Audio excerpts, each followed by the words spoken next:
بسم اللہ الرحمن الرحیم۔ حضرت بلال رضی اللہ تعالیٰ عنہ سے روایت ہے کہ میں ایک حبشی غلام تھا۔ میرا مالک بہت سخت تھا، وہ مجھ سے ہر وقت کام لیتا رہتا تھا، کبھی بھی مجھے آرام نہیں کرنے دیتا تھا، مجھے ہر وقت کام میں لگے رہنے کا حکم دیتا تھا۔ اس وجہ سے میں کسی اور جگہ جایا آیا نہ کرتا تھا، اس لیے مجھے زیادہ تر لوگوں کے بارے میں علم نہ ہوا کرتا تھا۔ میں نبی اکرم صلی اللہ علیہ وآلہ وسلم کو نہیں جانتا تھا اور نہ مجھے دین اسلام کے بارے میں پتہ تھا کہ کیسا دین ہے۔ سردیوں کا موسم تھا، میرے مالک نے مجھ کو جو پیسنے کے لیے دیے۔ میں اپنے مالک کے حکم کے مطابق جو پیس رہا تھا۔ مجھے سخت سردی لگ رہی تھی، جس کی وجہ سے مجھے سخت بخار ہو گیا۔ میں اتنا تھک گیا کہ مجھے آرام کرنے کے لیے میں لیٹ گیا اور اپنے اوپر چادر لے کر سو گیا۔ اتنے میں میرا مالک مجھے دیکھنے کے لیے آیا کہ میں نے کتنے جو پیسے ہیں۔ جب اس نے مجھے سوتے دیکھا تو وہ غصے میں آ گیا۔ اس نے میرے جسم سے چادر کو اتار دیا اور کہنے لگا، میں تجھے یہاں کام کرنے کی اجرت عطا کرتا ہوں۔ اس نے میرے سارے کپڑے اتروا دیے اور اتنی سردی میں مجھ کو کھلے عام آسمان کے نیچے بیٹھ کر کام کرنے کا حکم دیا تھا۔ میں دکھی دل سے اشعار پڑھ رہا تھا اور ساتھ ساتھ جوؤں کو پیس رہا تھا۔ تھوڑی دیر کے بعد دروازے پر کسی نے دستک دی۔ میں نے دروازہ کھولا تو ایک حسین و جمیل پر نور چہرے والا نیک بندہ میرے پاس تشریف لایا۔ اس بندے نے مجھ سے دریافت کیا کہ اے نوجوان، کیوں اتنے دکھی ہو رہے ہو؟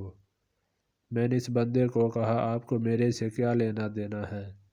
جب اپنے کام سے کام رکھو، یہاں ہر روز بہت زیادہ لوگ آتے ہیں، کوئی بھی میری مدد کرنے کے لیے تیار نہیں ہے۔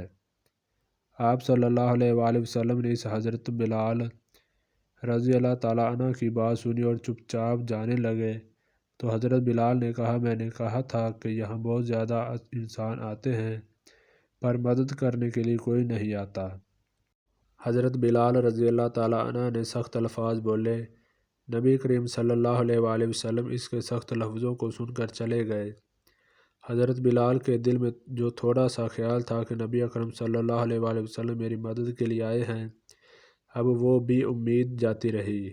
نبی اکرم صلی اللہ علیہ وآلہ وسلم تھوڑی دیر کے بعد آئے، کچھ کھجوریں اور گرم دودھ لے کر آئے۔ نبی اکرم صلی اللہ علیہ وآلہ وسلم نے فرمایا، اے جوان، دودھ کے ساتھ کھجوریں کھاؤ اور آرام کرو۔ حضرت بلال نے فرمایا، اگر میں یہ کھا پی کے سو جاؤں تو میرا یہ کام کون کرے گا؟ میرے مالک تو پہلے ہی میرے سے بہت زیادہ ناراض ہو کر گیا ہے۔ نبی اکرم نے فرمایا، تجھے یہ جو پیسے ہوئے چاہیے نا؟ میں آپ کو یہ جو پیس کر دوں گا۔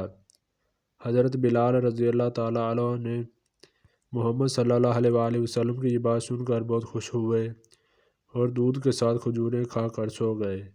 یہ عمل مسلسل کافی دن تک جاری رہا۔ جب حضرت بلال رضی اللہ تعالیٰ عنہ کی طبیعت بہتر ہو گئی تو نبی اکرم صلی اللہ علیہ وآلہ وسلم نے میرے پاس آنا چھوڑ دیا تھا۔ اسی وجہ سے نبی اکرم کی محبت حضرت بلال کے دل میں پیدا ہوئی۔ یہ تھا وہ تعارف جس کے بطن سے اس لافانی عشق نے جنم لیا کہ آج بھی بلال کو صحابی رسول بعد میں عاشق رسول پہلے کہا جاتا ہے۔ ایک دفعہ حضرت ابو ذر غفاری رضی اللہ تعالیٰ عنہ نے حضرت بلال کو کہا، اے کالی کلوٹی ماں کے بیٹے، اب تو بھی میری غلطیاں نکالے گا۔ بلال نے یہ سنا تو رونے لگے۔ آپ رسول اللہ کے پاس گئے اور ان سے کہنے لگے، اے اللہ کے رسول صلی اللہ علیہ وآلہ وسلم، حضرت ابو ذر رضی اللہ تعالیٰ عنہ نے مجھے یہ الفاظ بول کر برا بھلا کہا ہے۔ حضرت بلال رضی اللہ تعالیٰ عنہ کی بات سنتے ہی رسول اکرم صلی اللہ علیہ وآلہ وسلم سخت ناراض ہوئے اور حضرت ابو ذر کو فرمایا، اے ابو ذر، تو نے حضرت بلال کی اماں کو یہ بات کہی ہے کہ تمہارے دل سے ابھی جہالت ختم نہیں ہوئی ہے۔ رسول اللہ کے منہ سے یہ الفاظ سنتے ہی حضرت ابو ذر رضی اللہ تعالیٰ عنہ کی آنکھوں سے آنسو آ گئے اور کہنے لگے، اے اللہ کے نبی، مجھ سے غلطی ہو گئی ہے، مجھ کو معاف کر دیجیے۔ یہ بات کہہ کر حضرت ابو ذر رضی اللہ تعالیٰ عنہ مسجد کی زمین پر لیٹ گئے اور حضرت بلال رضی اللہ تعالیٰ عنہ سے فرمانے لگے، اے بلال رضی اللہ تعالیٰ عنہ، میں اس وقت تک زمین سے نہیں اٹھوں گا جب تک آپ میرے منہ کو اپنے پاؤں کے ذریعے مسل نہ دو گے۔